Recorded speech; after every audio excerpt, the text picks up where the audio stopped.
La parole est à Monsieur Jacques Maire, rapporteur de la Commission des Affaires étrangères.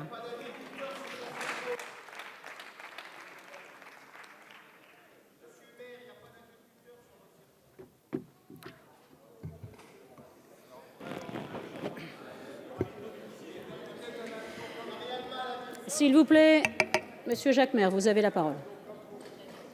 Monsieur Maire a été élu 15 ans dans le rural breton, monsieur. Voilà.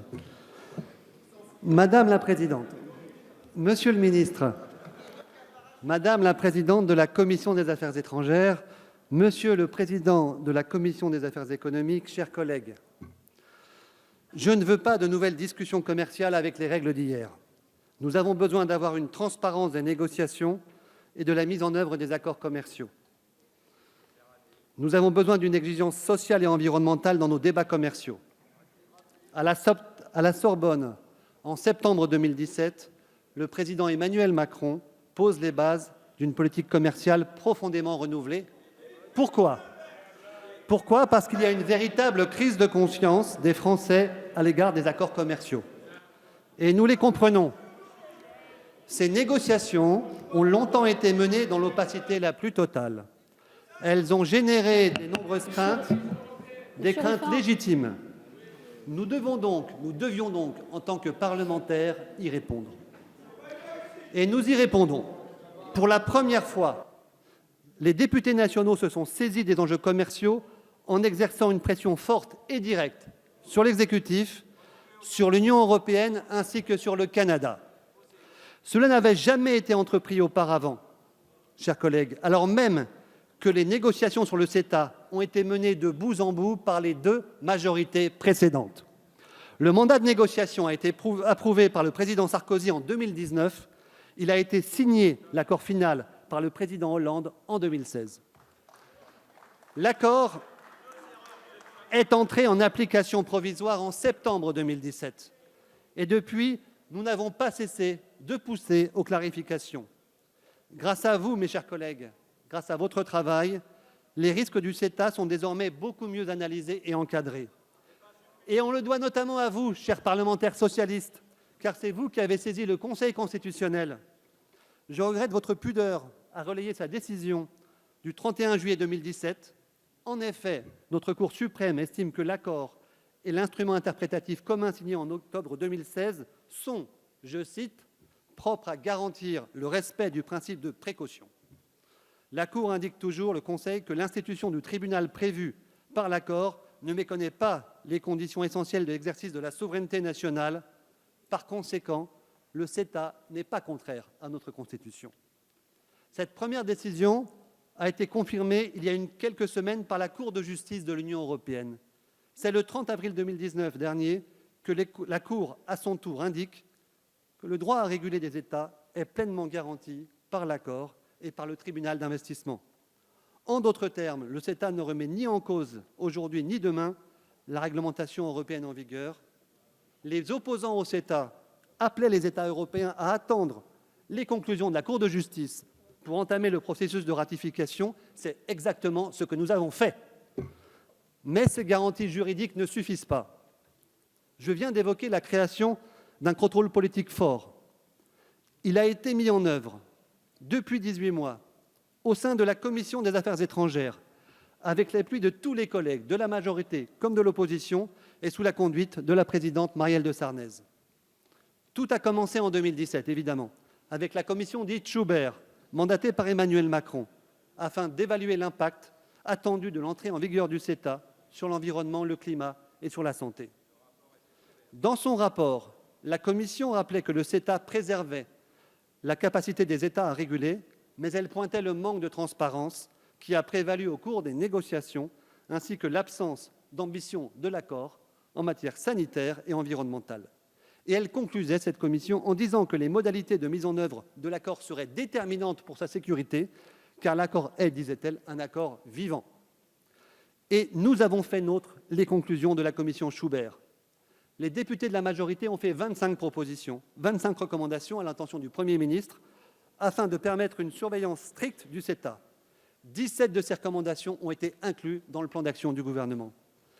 Et 18 mois plus tard, nous pouvons dire que l'exécutif et le Parlement ont tenu leurs engagements. Je le dis car on a l'impression, chers collègues, en entendant certaines critiques, que le temps s'est arrêté en septembre 2017 et qu'ils n'ont rien suivi de ce qui s'est passé depuis. Pourtant, jamais les parlementaires n'ont été autant associés à la mise en œuvre d'un accord commercial. Vous nous rendez compte, monsieur le ministre, trimestriellement de l'avancée du plan d'action CETA, tableau à l'appui et plus largement des accords en cours de négociation. Vous réunissez régulièrement les parlementaires, monsieur le ministre, avec les syndicats, avec les ONG et les filières professionnelles, et la Commission des affaires étrangères, ce qui ne se faisait jamais auparavant, avant chaque Conseil affaires commerciales, rencontre le ministre pour faire part de ses préoccupations. Les députés, vous ne l'avez jamais fait. Les députés ont souhaité aller encore plus loin en adoptant le 18 février dernier une résolution sur l'agenda commercial européen, actant notre volonté d'exercer un contrôle à venir des accords en amont de chaque adoption de mandat de négociation à Bruxelles. Deuxièmement, la méthode de suivi, comme l'a dit le ministre, a été radicalement transformée.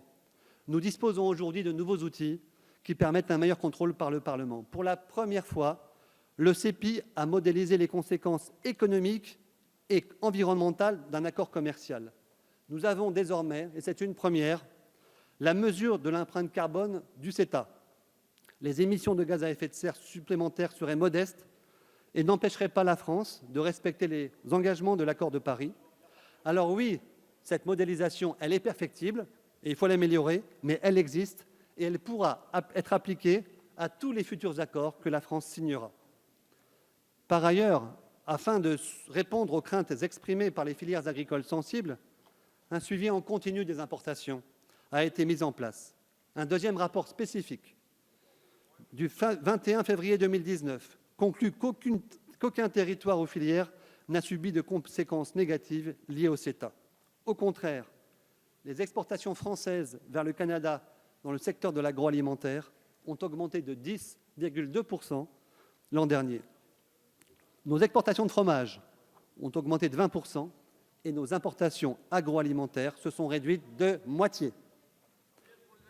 Plus encore, le rapport établit que nos règles sanitaires ont été pleinement préservées. Il n'y a évidemment pas eu ni de bœuf aux hormones, ni de saumon OGM sur les tables françaises. 52 contrôles, tous positifs.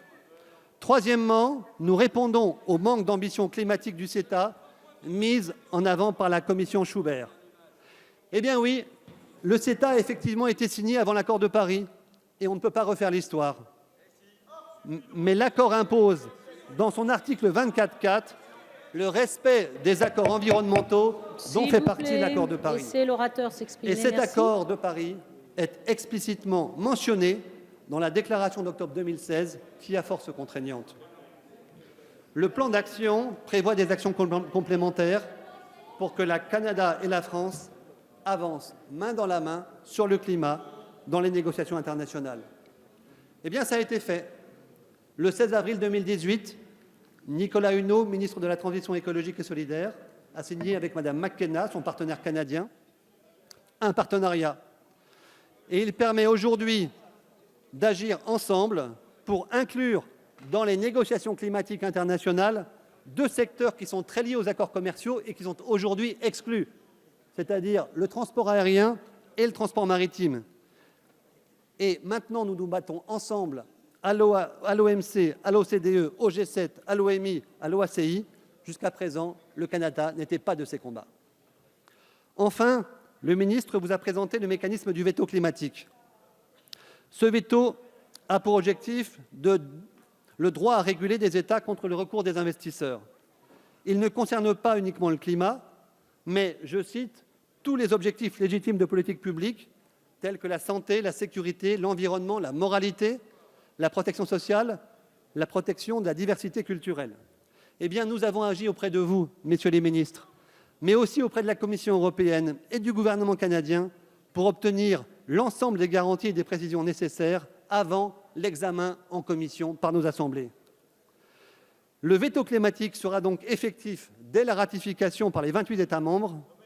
Nous avons obtenu, c'est juridique, c'est disponible, nous avons obtenu un instrument juridique international nouveau et qui sera précédent Et vous savez le rôle discret de l'Assemblée nationale sous la Ve République dans le domaine des affaires étrangères. Soyons fiers, chers collègues, que pour une fois, d'ici, nous avons fait bouger les lignes à Bruxelles et à Ottawa. Merci, monsieur le rapporteur. Jacques Maire. Ah, tu voulais... D'accord. C'est pas fini. Le CETA est la réponse de l'Union européenne à la guerre commerciale. Nous sommes la première puissance commerciale. Tout le monde veut signer avec nous pour se protéger des dommages collatéraux provoqués par nos grands voisins. Avec le CETA, nos exportations sont préservées. C'est bien là tout l'objectif de l'accord que nous examinons aujourd'hui, un accord qui permet aussi de renforcer nos liens avec le Canada. C'est pour l'ensemble de ces raisons que je vous invite, chers collègues, à le ratifier. Merci. Merci, monsieur le rapporteur. Jacques Maire.